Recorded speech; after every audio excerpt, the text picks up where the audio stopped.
Hello, കുട്ടി കിച്ചണിലേക്ക് എല്ലാവർക്കും സ്വാഗതം. എല്ലാവരും സുഖമായിട്ടിരിക്കുന്നല്ലോ. ഇന്നേ നമുക്ക് മങ്കട തേങ്ങ വറുത്തരച്ച് കറി വയ്ക്കുന്നത് എങ്ങനെയാണെന്ന് നോക്കാം. അതിന് വേണ്ടിയിട്ട് ഞാൻ ഒരു വലിയ മങ്കട കിട്ടി അതിനെ വെട്ടി തേച്ച് കഴുകി ഭംഗിയാക്കി ഇവിടെ വെച്ചിട്ടുണ്ട്. അതിന് വേണ്ടുന്ന സാധനങ്ങൾ: കൊടംപുളി, തക്കാളിക്ക, ഇഞ്ചി, കറിവേപ്പില, മഞ്ഞൾപ്പൊടി, മുളക് പൊടി, ഉലുവാപ്പൊടി, ചുമന്നുള്ളി, വെളുത്തുള്ളി, പച്ചമുളക്, 2 ഉടങ്കല്ലി മുളകും കൂടെ വെച്ചിട്ടുണ്ട്. ഇനി തേങ്ങ നമ്മൾ പൊടി പൊടിയായിട്ട് തിരുമ്മി ചീനിച്ചട്ടിയിലിട്ട് വറക്കുവാണ്. അപ്പോൾ ഇതിൽ 2 നണി ഉലുവായും കൂടെ ഞാൻ ഇട്ടിട്ടുണ്ട്. ഇനിയും കുറച്ച് ചുമന്നുള്ളി ഇട്ട് കൊടുക്കാം, ശകലം വെളുത്തുള്ളി. ആ കൂട്ടത്തിൽ ഇത്രയും പിഴിപുളിയാണിത്. നമ്മൾ ഈ വറുത്തരച്ച് കറി വയ്ക്കുമ്പോഴെപ്പോഴും പിഴിപുളി ശാലം അരയ്ക്കുന്നത് നല്ലതാണ്. അപ്പം അതും കൂടി ഇട്ട് നല്ല വറുത്ത് എടുത്ത് നമുക്ക് അരച്ചുകൊണ്ട് വരാം. ഇത്രയും കുരുമുളക് കൂടെ. ഇപ്പം നമ്മുടെ തേങ്ങയൊക്കെ ഇവിടെ നല്ലതായിട്ട് മൂത്ത് വന്നിട്ടുണ്ട്. ഇനി ഇതിലേക്ക് ഒരു 1/4 സ്പൂൺ മഞ്ഞൾപ്പൊടി. ഇത് നമ്മുടെ എരിയുള്ള മുളകാണ്, അത് വലിയ സ്പൂണിന് 1 സ്പൂണ്. ഇനി നമ്മൾ കാശ്മീരി മുളക് പൊടി ചേർക്കുന്നുണ്ട്, അത് പിന്നെ വഴറ്റുമ്പോഴാണ് ചേർക്കുന്നത്. ഇപ്പം ഇത്രയും മതി. ഇനി ഇത് നല്ലതുപോലെ ഒന്ന് ചൂടായതിന് ശേഷം ഇത് നല്ല മഷി പോലെ അരച്ചുകൊണ്ട് വരണം. ഇപ്പം നമ്മൾ ചെറിയൊരു പാൻ അടുപ്പേ വെച്ചിട്ടുണ്ട്. ഇതിലേക്ക് നമുക്ക് കുറച്ച് വെളിച്ചെണ്ണ ഒഴിച്ചു കൊടുക്കാം.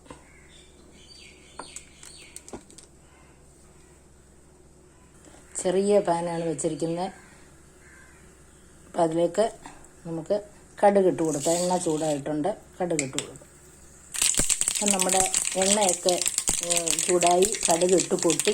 ഇനി നമുക്കിതിലേക്ക് അരിഞ്ഞ് വെച്ചിരിക്കുന്ന ചുമന്നുള്ളി ഇട്ട് കൊടുക്കാം, വെളുത്തുള്ളി, ഇഞ്ചി. ഇത് ഇത്രയും നല്ലതായിട്ടൊന്ന് വഴറ്റിയെടുക്കാം.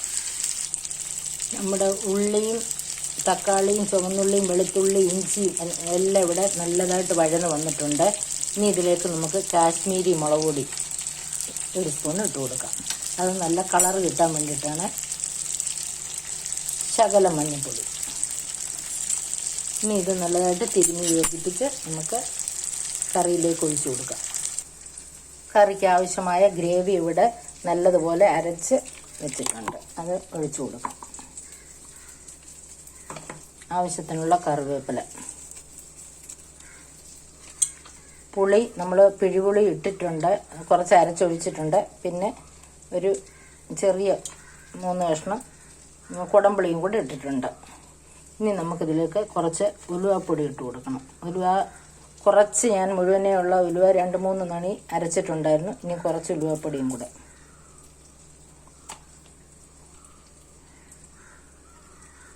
ആവശ്യത്തിനുള്ള ഉപ്പ്, വെള്ളം ആവശ്യത്തിന്. ഇത് നല്ല തിക്കായിട്ട് എടുക്കാനുള്ള മീൻകറിയാണ്, ഒരുപാട് വെള്ളത്തിലെടുക്കാനുള്ളതല്ല. നമ്മൾ മങ്കട ഒരുമാതിരിപ്പെട്ടവർക്കൊന്നും ഇഷ്ടപ്പെടത്തില്ല. മങ്കട വെച്ചാൽ അരപ്പ് പിടിക്കത്തില്ല, നല്ല മീനല്ലെന്നൊക്കെയാണ് പറയുന്നത്. പക്ഷേ ഞങ്ങൾക്ക് ഇഷ്ടമാണ് മീൻകറി. നമ്മളിതുപോലെ വറുത്തരച്ച് വെച്ചാൽ നമുക്ക് എല്ലാവർക്കും ഇഷ്ടപ്പെടും. ഇനി നമുക്ക് ഇതിലേക്ക് ഈ വഴറ്റി വെച്ചിരിക്കുന്നത് എടുത്ത് ഒഴിക്കാം. ഇത് ലാസ്റ്റിൽ ഇങ്ങനെ ഒഴിക്കുമ്പോഴത്തേനും നമുക്ക് മീൻ കറിക്ക് നല്ല കളർ കിട്ടും.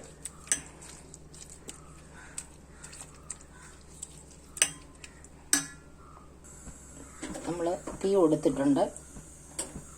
രണ്ട് ഇതേപോലെ നിൽക്കണം ചാറ്.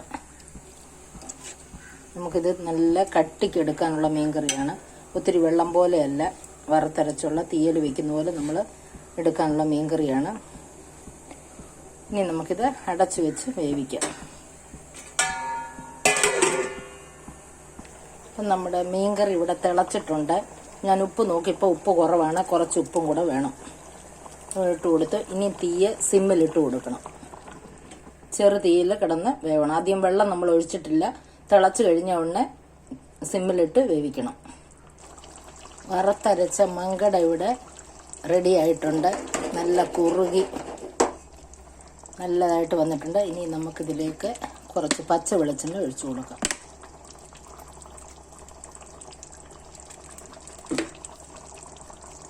ആ കൂട്ടത്തിലേക്ക് കുറച്ച് കറിവേപ്പിലയും കൂടി ഇട്ട് കൊടുക്കാം.